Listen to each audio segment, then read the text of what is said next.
So, welcome everyone to the Gen Z Voices podcast.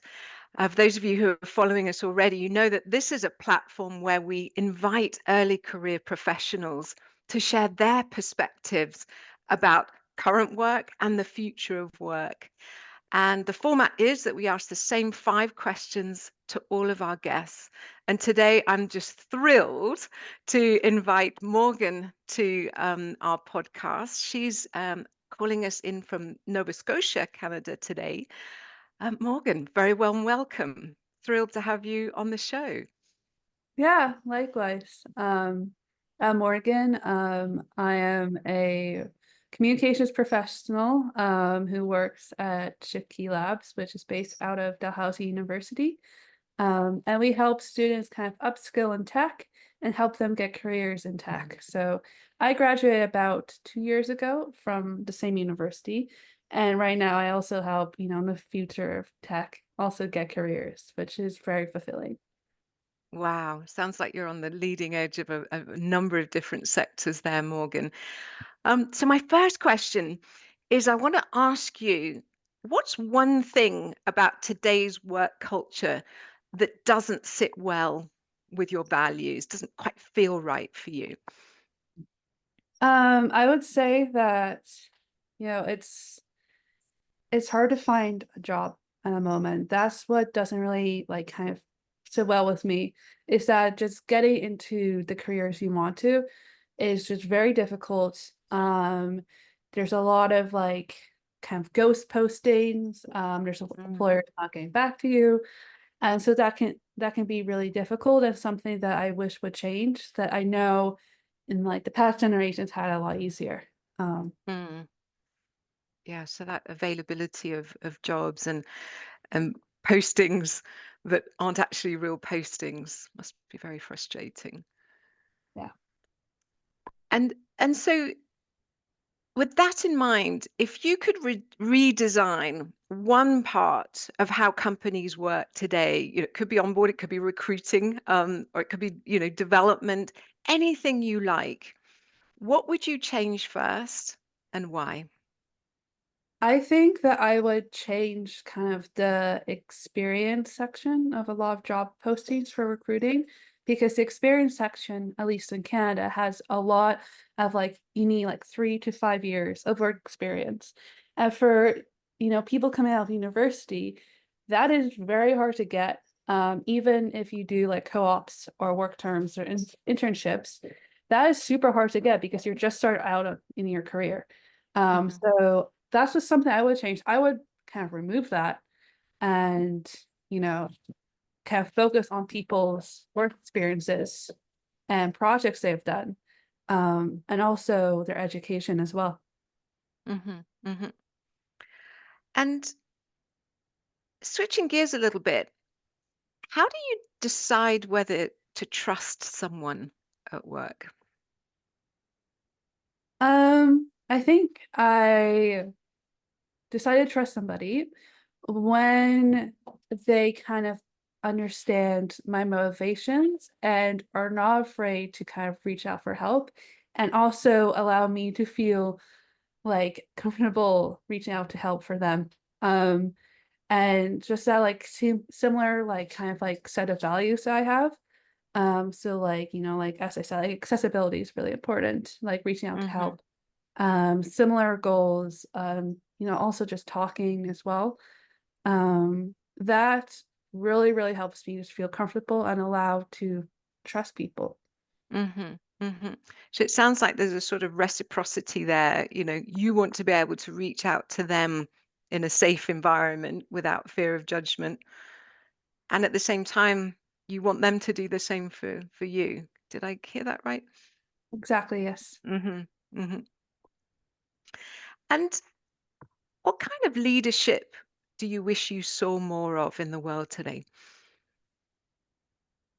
Um, I I wish that there was more younger leadership, I would say, if that makes sense. I see a lot of leaders and advocates who are amazing, but Mhm, who are, a lot older than me, who are either like older millennials or older Gen X and who don't really understand the issues that Gen Z are facing at all.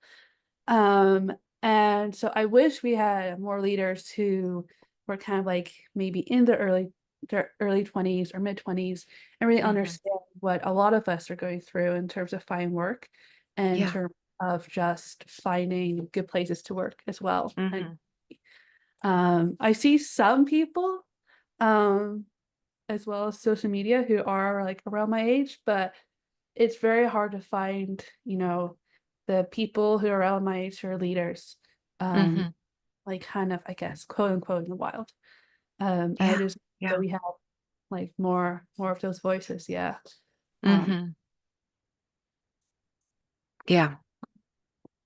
Very interesting. And I think I'd be curious to ask you a follow-up, which is um, how do you see those younger leaders being different? You made comment that they think different or value things different or do things differently.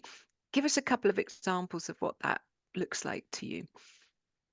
well, first off, understanding the social media kind of space, I Hmm. think that is something very important that a lot of these leaders do.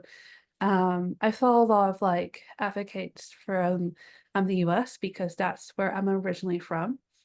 And a lot of them utilize social media for advocacy and also just trying to get people's experiences. And that's what I think a lot of employers struggle with, that are a lot older, is how to use social media. So Hmm. that's something that I see a lot of. And then Yeah. also kind of more having more understanding of hybrid work, especially because most of my generation grew up around COVID.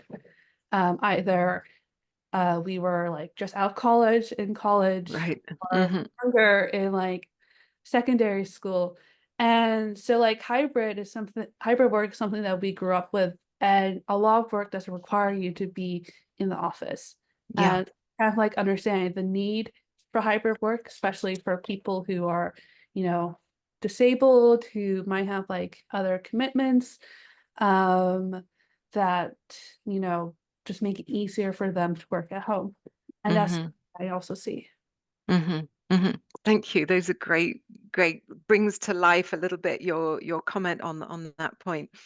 And then my final question is, in what ways do you think a company should invest in your growth? Um, I think that, they should understand that, especially with the rise of just the saturation of the job market, in Canada, that people have different experiences, that there's not going to be one unique fit.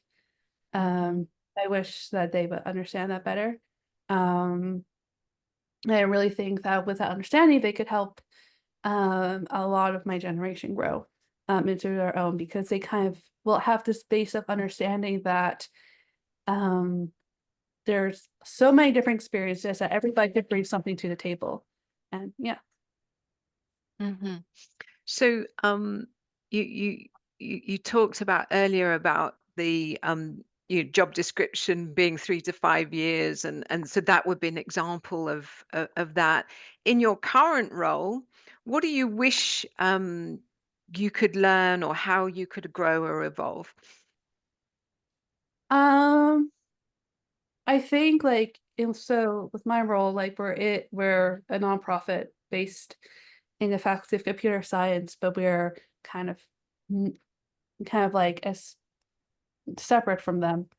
Hmm. It's kind of a very complicated relationship, but we're in the building. And I honestly wish that there was like kind of like more understanding with my like older coworkers who are in like the faculty and staff role, because they're a lot older than us, than me. And so they don't really understand experiences that my, generation Hmm. has. Hmm. And a lot of my generation are students who are there and who are studying there and who I work with daily. And so I wish that, as I mentioned before, I like kind of understand that everybody has different experiences. I also think that can be applied to understand that everybody has a different way of learning, and sort of just like kind of like basing that understanding, um, and kind of like realizing that everybody needs different accommodations to learn as well. Mhm, mhm, I mhm. think that there's been, especially what I have seen, where I've lived, kind of like more work towards that, but I think a lot more needs to be done. Yeah, yeah. Yeah. Morgan, thank you so much for sharing your perspectives on our 5 questions. Is there anything else you'd like to share before we close today? No, I think that's it. Thank you so much for having me. Oh, it's been my pleasure. Thank you so much. You're welcome.